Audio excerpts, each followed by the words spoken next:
Former President Donald Trump has pledged to, quote, free the January 6 hostages as one of his first acts if he returns to the White House, which he is returning to the White House.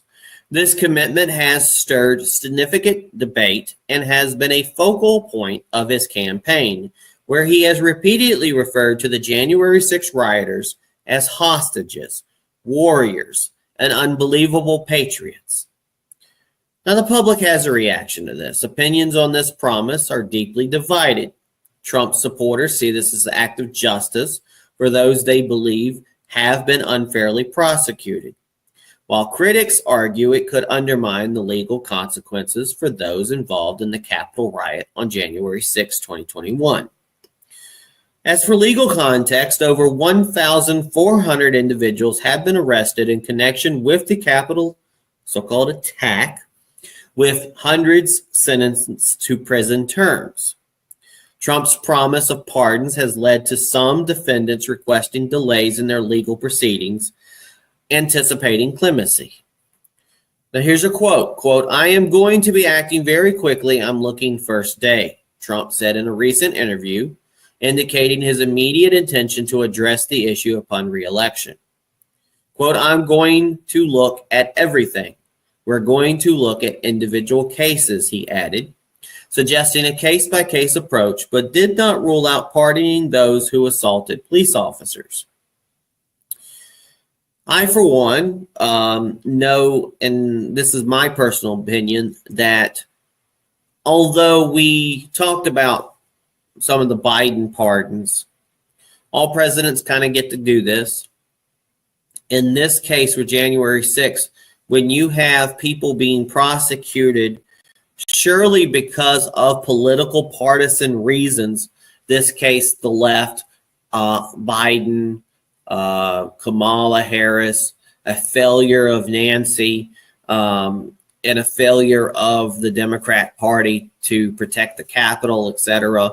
The blame they put on Donald Trump over the years, the considerable amount of partisanship when it came to calling MAGA people terrorists, making people lose their jobs, going after their documents. I, for one, went to January 6th. I left because they had a curfew. I got out of town. I did not participate in the stuff that happened afterwards. I did not go and breach any walls or go inside of any Capitol. I didn't even set foot on the steps of the Capitol. I stayed out in the area, witnessed what was going on. Most of the things that was there was recorded. But I did have that council that reached out to me, and I ignored them because, for one, I am not off the record talking about what happened that day, so they can come back and put you on stand and say, oh, well, you said something differently. And that's kind of what they've done to like Michael Flynn and other people. They did, however, out of the blue, request my phone records from my cell phone company.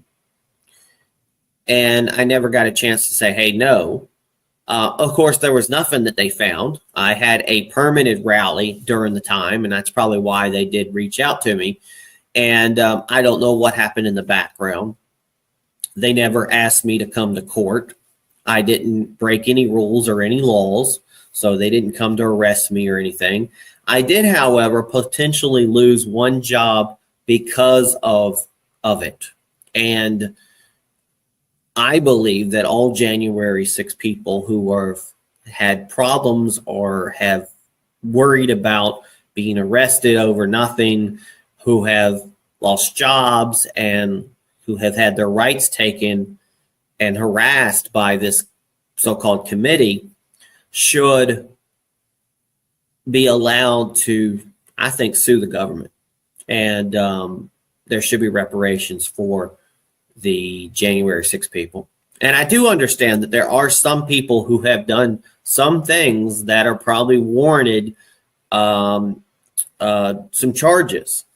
But I also have to compare the so-called January 6 people, the so-called rioters, to the Antifa and other individuals who destroyed Washington, D.C. on the night of the inauguration, who destroyed Washington, D.C. on multiple places. The individuals who went into the Hart building and would not leave. The other protesters that went into government buildings and would not leave. And thinking about cases like in Seattle, where they basically took over the Capitol, which is insurrection in my book.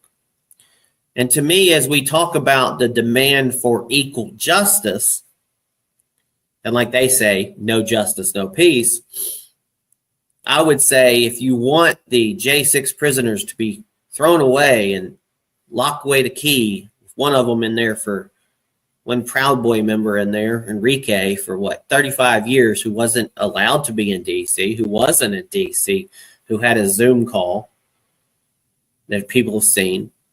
They said it was to work towards trying to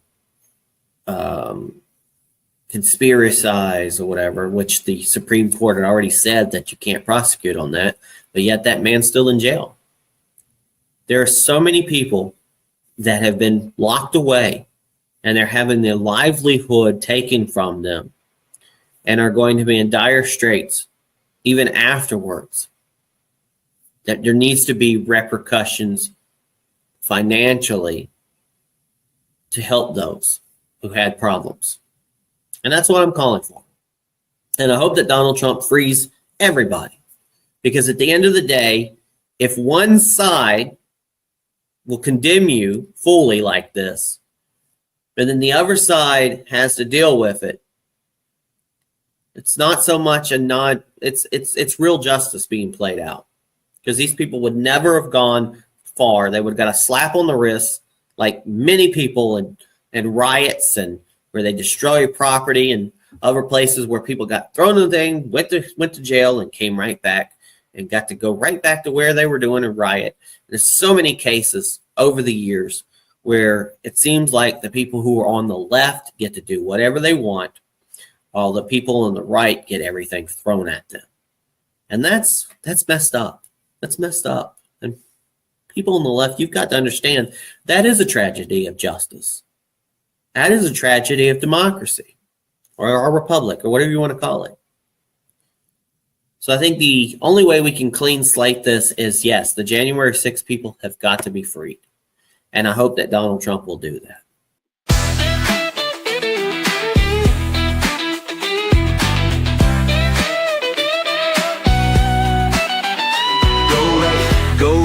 Go right news. With Peter Boykin, we're making moves. Freedom and liberty always on the rise. Tune into the truth and open your eyes.